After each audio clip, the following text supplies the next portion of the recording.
Hi, I'm Zach Urey, and I'll be discussing solitary confinement throughout the United States criminal justice system.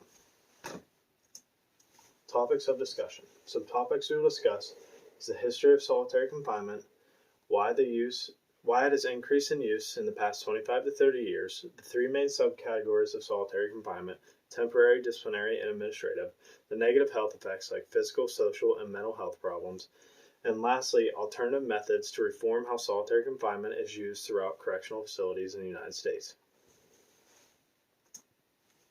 History. The main historical topics we will discuss are the Walnut Street Jail, Eastern State Penitentiary, In re Medley, and the opening of Supermax prisons.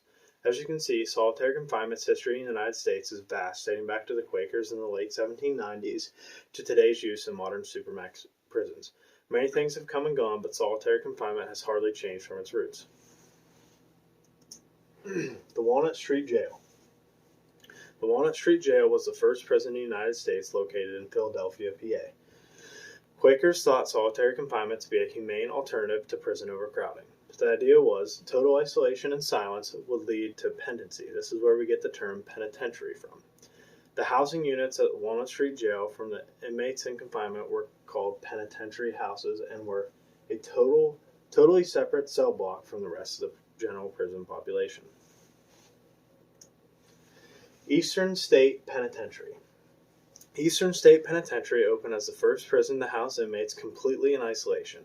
Benjamin Rush was a key figure in supporting isolation. He argued that isolation would provide the criminal with appropriate environment to repent, reflect, and ultimately reform as a productive member of society. Eastern State's unique system of solitary confinement and labor became known as the Pennsylvania system. This new system effectively merged the best qualities of the Walnut Street Prison: solitary confinement and labor. An interesting fact about labor at Eastern State was that it was done completely in the cell, since the idea was behind total isolation. In re Medley, 1890. This case argued that the man who was held in isolation before his execution was already punished. The Supreme Court held that solitary confinement is a separate punishment subject to constitutional limitations. Because of this significant court case, solitary confinement was largely abandoned because it was thought to be unethical and ineffective. The shift in attitude backing solitary confinement. The shift in attitude towards solitary is commonly traced to inmates at the United States Penitentiary in Marion who murdered 2 correctional officers. The 23-year lockdown introduced the idea of the modern supermax prison and normalized the idea that the only way to manage violent inmates is to lock them up in small isolated cells and toss away the key. Prison overcrowding and nothing works. Overcrowding and Robert Martinson's ideas have also led to increased use in solitary confinement.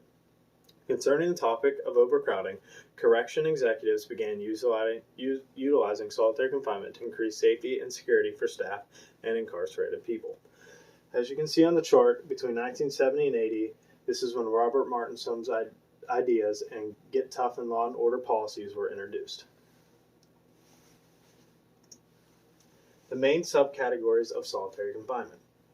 Once again, the main subcategories of solitary confinement are temporary, disciplinary, and administrative segregation.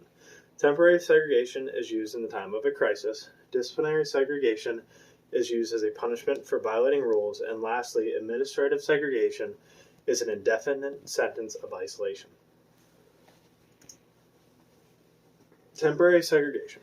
Temporary segregation is the urgent isolation of an inmate from the general prison community, often based on poor information and results after a crisis. The purpose of temporary segregation is for the investigation of rule violations. Temporary segregation is used before the other 2 methods. Behaviors like fighting and possession of contraband would land an inmate in temporary segregation. Disciplinary segregation. Disciplinary segregation generally carries with it a broad set of restrictions on inmate movement and privileges. These restrictions are applied to all inmates no matter what they have done. These privileges, such as recreational programs and visitors, are restricted while a prisoner is in disciplinary segregation. Administrative segregation. Administrative segregation labels these so-called disruptive or violent offenders based off tips from other inmates. prior activities outside of prison, and other gang affiliations. Inmates in administrative segregation have severely restricted movement and limited access to prison programs. The criteria to being released is vague and hardly ever presented to an inmate. Solitary confinement cell size. Imagine spending 22 to 23 hours a day in this red rectangle here in the diagram. With a sink, toilet, and bed, you have already taken up a lot of space. Life in solitary confinement would be like living in your bathroom, which is roughly a 6x9 room. These cells have a narrow slit for a window, and many institutions have a small slot in the door for distributing meals to inmates. As you can see, these confined living conditions make for health problems for inmates who are assigned to isolation. Negative health effects. Some negative health effects inmates in isolation will encounter are mental, physical, and social health issues. Charles Dickens describes solitary confinement to be immensely worse than any torture of the body. Physical health effects. Exercise is a crucial part of our lives, and being stuck in a 6x9 cell won't allow for enough activity. Small daily routines like walking from your fridge to your couch are important and sometimes used as a prescription for conditions like diabetes, arthritis, and heart disease. At younger ages, these conditions are extremely common among inmates in isolation. Also, inmates may resort to substance abuse to escape from the mental side effects of solitary confinement. Substance abuse causes serious physical health issues and makes it difficult for people to live in a balanced state of body, mind, and spirit. Social health effects.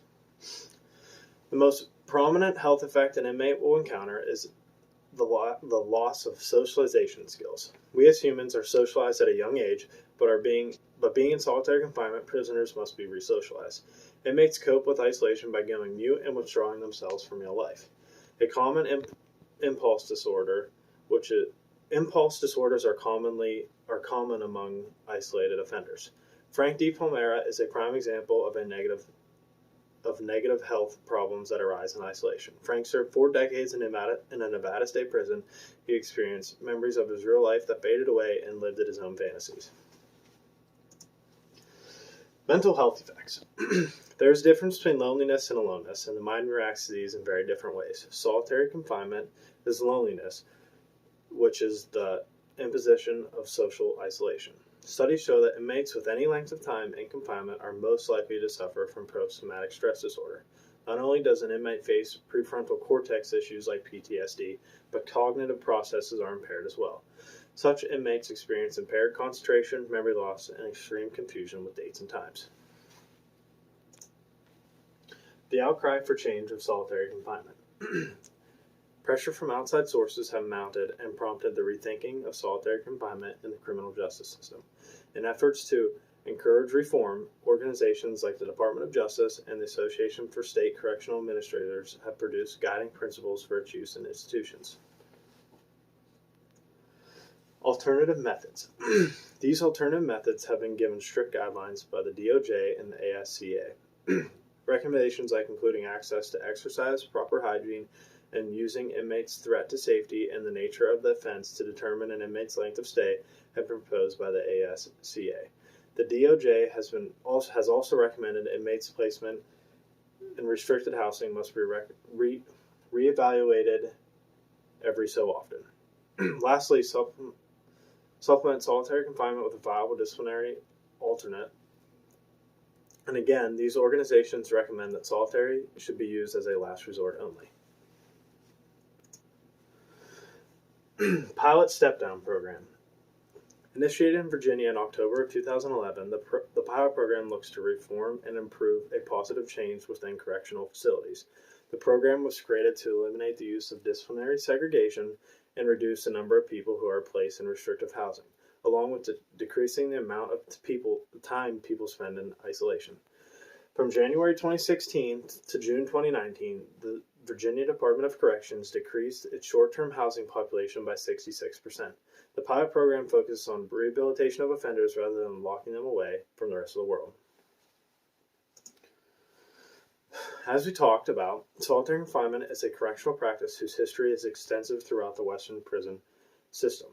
It was once determined to be a broken method because of its ineffectiveness and harm to inmates. However, it is still used today. With this being said, I'll leave you with a quote by Nelson Mandela. I found solitary confinement the most forbidding aspect of prison life. There is no end and no beginning. There is only one's mind, which can begin to play tricks. Was that a dream or did it really happen? One begins to question everything. And these are my sources.